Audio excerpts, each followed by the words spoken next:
है एवरीवन, क्या हाल है आप सभी के। आई होप आप सब अच्छे होंगे और अपनी प्रिपरेशन को मन लगा के कर रहे होंगे।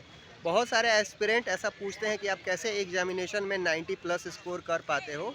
तो आज के इस वीडियो में मैं ट्राई करूंगा कि अपनी 3 ऐसी स्ट्रेटजी आप सबके साथ साझा करूं जिससे आप सब भी अपने एग्जामिनेशन में 90 प्लस स्कोर कर पाओ।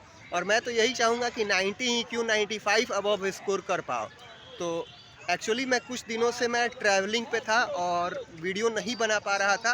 तो आज सोचा कि चलो एक ब्लॉग भी बना लेते हैं और साथ में कैंडिडेट्स को भी स्ट्रेटजी साझा करते हैं ताकि वो सब भी सीख पाए। वीडियो को शुरू करने से पहले आपसे एक चीज़ कहना चाहूँगा कि इस चैनल पे मैं बहुत ही वैल्यूएबल इन्फॉर्मेटिव वीडियो अपलोड करते रहता हूँ।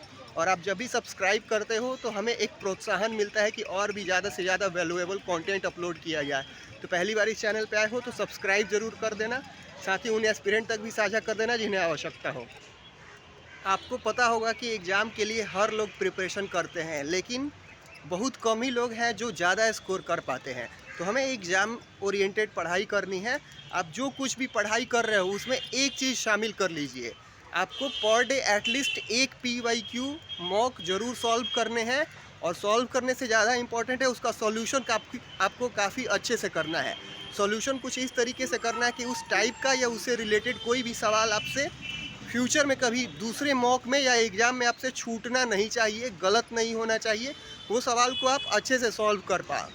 दूसरा चीज़ इम्पॉर्टेंट है कि अभी जो लेटेस्ट जो रिसेंट के एग्जामिनेशन हुए हैं, जैसे कि RRB ALP का एग्ज़ाम, टेक्नीशियन का, JEE का, इन सब का एग्ज़ाम हुआ है, तो इनके लेटेस्ट सवालों को आप ज़रूर सॉल्व कर लीजिए। इससे क्या होगा कि आप करेंट ट्रेंड से परिचित हो पाओगे, आपको पता चल पाएगा कि एग्ज़ाम में किस टाइप के सवाल पूछे जा रहे हैं। और तीसरा सबसे इम्पॉर्टेंट कि थोड़ा सा आप करेंट अफेयर को सही कर लीजिए। करेंट अफेयर के लिए कि आप करेंट अफेयर को स्टैटिक जीके के साथ लिंक करके पढ़ो।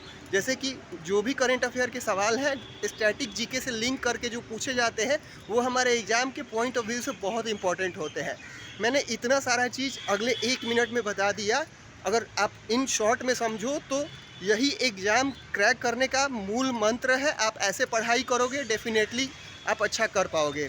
इसके अलावा आपको सीखना है कि कैसे previous year question paper solve करने हैं, कैसे जीके पढ़ना है, तो आप मेरी स्ट्रैटेजी वीडियो देख सकते हो। वहाँ से आप बहुत ही कुछ सीख पाओगे और अपने एग्ज़ाम में अच्छा कर पाओगे। हालांकि जो मैं बता रहा हूँ ये भी संभव है कि इससे भी ज़्यादा बेहतर स्ट्रैटेजी हो सकती है। तो अगर आपको लगता है कि उससे बेहतर स्ट्रैटेजी आपको पता है तो आप उसको भी फॉलो कर सकते हो, क्योंकि अल्टीमेट पर्पस क्या होना चाहिए, हमें एग्ज़ाम में अच्छा करना है। चाहे कोई भी स्ट्रैटेजी हो, किसी की भी स्ट्रैटेजी हो, वो सही मतलब हमें एग्ज़ाम में सफलता दिलाए, वही स्ट्रैटेजी बेस्ट स्ट्रैटेजी मानी जाती है। हो सकता है कि मैं कुछ बताऊं और किसी एस्पिरेंट को उतना अच्छे से नहीं समझ में आया तो वो एग्ज़ाम में अच्छा नहीं कर पाएगा। तो इसलिए अगर आप सबसे अच्छा होता है कि सेल्फ एनालिसिस करिए। जब भी आप एक PYQ मॉक सॉल्व करोगे तो आपको पता चल जाता है कि हाँ मेरा वीकनेस क्या है, मेरी स्ट्रेंथ क्या है, मेरे को क्या पढ़ाई करनी चाहिए, क्या नहीं करनी चाहिए। तो आप इस हिसाब से प्रिपरेशन करो।